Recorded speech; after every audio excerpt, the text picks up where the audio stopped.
तुम्हारी लाठियों और गोलियों से कत्ल हुए मेरे यार सब, उनकी यादों में दिलों को बर्बाद रखा जाएगा। सब याद रखा जाएगा, सब कुछ याद रखा जाएगा। प्रणाम नीतीश जी, आशा करते हैं कि आपकी नामर्द पुलिस बहुत खुश होगी रेलवे के पटरी को खाली कराकर। खाली कराने में जितनी लाठियां उन्होंने तोड़ दी, उसका हिसाब आप नहीं पूछेंगे। उसका हिसाब पूछेंगी वो माएं जिनके बेटों के पीठ पर आपकी निकम्मी पुलिस ने अपने लाठियों को भांजकर अपनी मर्दानगी साबित करने का प्रयास किया। उसका हिसाब पूछेगा वो देश का नौजवान जिसको चुनावी रैली में आपने ये झूठ बोला था कि हम 19 लाख रोजगार देंगे। आखिर क्या मांग रहे थे वो? समय से रिजल्ट में सुधार, समय पर नौकरी। आपसे ये भी नहीं दिया गया। जानते हैं नीतीश जी, सड़क पर लाठी खाने वाला छात्र लंदन का नहीं था, इसी बिहार का लाल था। एक वीडियो देखे जिसमें आपकी पुलिस एक लड़के को पकड़कर लाठी बरसा रही है और वो डर के मारे कह रहा है कि हम कुछ नहीं किए हैं, एक भी पत्थर नहीं फेंके हैं। जानते हैं सर, वो फेंका होगा पत्थर। झूठ बोल रहा था वो, क्योंकि लाठी का दर्द सब लोग नहीं सह पाते हैं। याद करिए अपना युवा काल नीतीश जी, जब आप सरकार का विरोध करते थे तब कितनी लाठियां भाजी गई थी उस वक्त, लेकिन आप लोकतंत्र की दुहाई देकर बच जाते थे। आपका लोकतंत्र मर गया था क्या, या आपको सांप सूंघ गया था जो आपने अपने निकम्मी पुलिस को लाठी भांजने का आदेश दे दिया?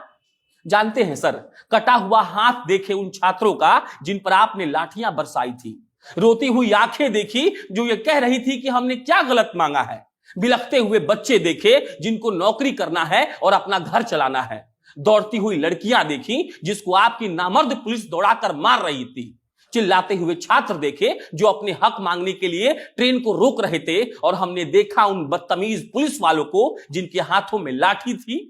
हमने देखा उन निहत्थे छात्रों को पिटते हुए, और फिर हमने सोचा कि इस लोकतंत्र का हम क्या करें। किनसे सवाल पूछा जाए कि छात्रों को पीटा नहीं जाना चाहिए? किसको यह समझाया जाए कि इन लोगों को हक दे दीजिए? और तब लगा कि हमारी बहरी और गूंगी सरकार शराब में व्यस्त है, इतनी व्यस्त कि उन्हें इस बात की चिंता नहीं है कि राज्य के लड़के पिटा रहे हैं। उन्हें इस बात की समझ नहीं है कि अपने छात्रों पर लाठियां नहीं चलानी चाहिए। लेकिन हुजूर, कुर्सी पर बैठने के बाद तो बड़े बड़े तुर्रम खान बन जाते हैं, और आप तो 16 साल से बैठे हैं। एक सवाल पूछना है आपसे, आदेश देते वक्त आपको लगा नहीं था कि गलत हो रहा है ये, या कोई हर्बल मटेरियल का नशा आपके दिमाग पर इतना चढ़ गया था जो आपने ये सोचना जरूरी नहीं समझा?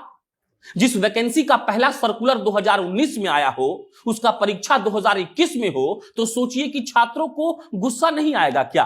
आपको लग रहा है कि वो छात्र सिर्फ रिजल्ट में गड़बड़ी के चलते परेशान है? नहीं हुजूर, ऐसा नहीं है। वो परेशान है इसलिए क्योंकि आपकी सरकारों ने कभी किसी परीक्षा को ना समय पर लिया है, ना उसका रिजल्ट समय पर दिया है, और ना ही नियुक्ति समय पर की है। ये गुस्सा था जो निकलना था, लेकिन आपकी बेरहम पुलिस ने जैसा व्यवहार उनके साथ किया है, इसके लिए आपको कोई तोहफा नहीं देना चाहिए।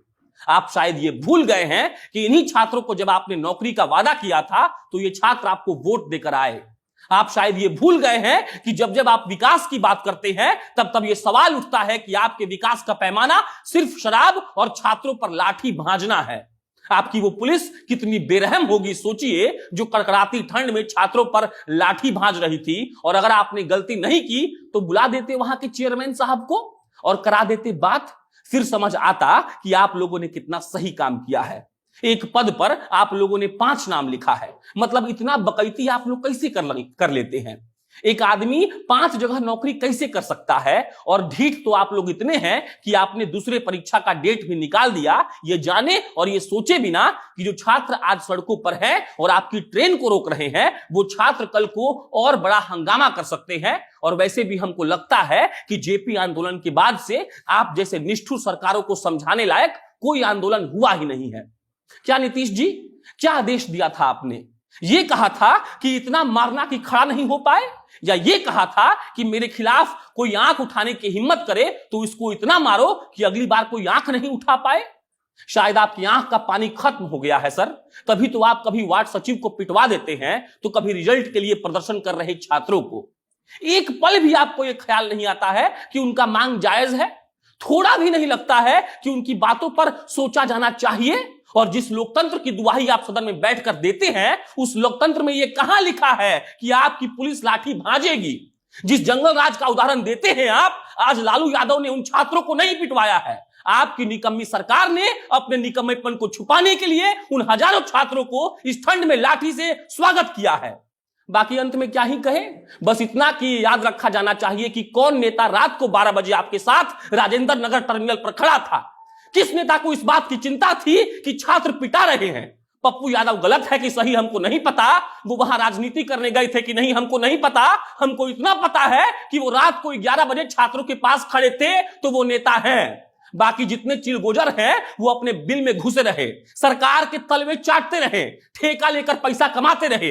इस बात से उन्हें मतलब नहीं होना चाहिए कि छात्र को पीटा जा रहा है या छात्र को जान से मार दिया जा रहा है।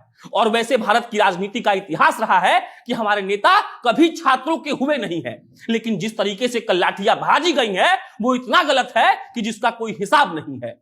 माननीय सुप्रीम कोर्ट हर बात पर स्वयं हस्तक्षेप करता है, करने की ताकत भी रखता है। तो हाथ जोड़कर विनती कर रहे हैं, इस पर हस्तक्षेप करिए और बिहार के गुंडे पुलिस या फौज से ये पूछिए कि छात्रों को मारते वक्त उनका हाथ नहीं कांपा। उनसे पूछिए कि किस बदतमीज ने आदेश दिया था कि छात्रों को मारा जाए, उनका हाथ तोड़ दिया जाए, उनको भद्दी भद्दी गालियां दी जाए। और अगर आप ये नहीं पूछ सकते हैं या आपसे नहीं पूछा जाता है तो ये समझ लेना चाहिए कि भारत में लोकतंत्र नहीं है। ये समझ लेना चाहिए कि नीतीश कुमार हिटलर हैं। और उसके बाद ये समझना चाहिए कि उन्होंने बिहार को बर्बाद करने का फैसला ले लिया है। बाकी हमारे पास इतना कंटेंट है कि दिन भर चिल्ला सकते हैं, लेकिन समय की प्रतिबद्धता है, इसलिए धन्यवाद कह रहे हैं। लेकिन अब आरआरबी और एनटीपीसी को कवर किया जाएगा और आपके सरकार को आंख में आंख डालकर यह बताया जाएगा कि आप लोग निकम्मे थे, आप लोग निकम्मे हैं और आप लोग निकम्मे रहेंगे। धन्यवाद।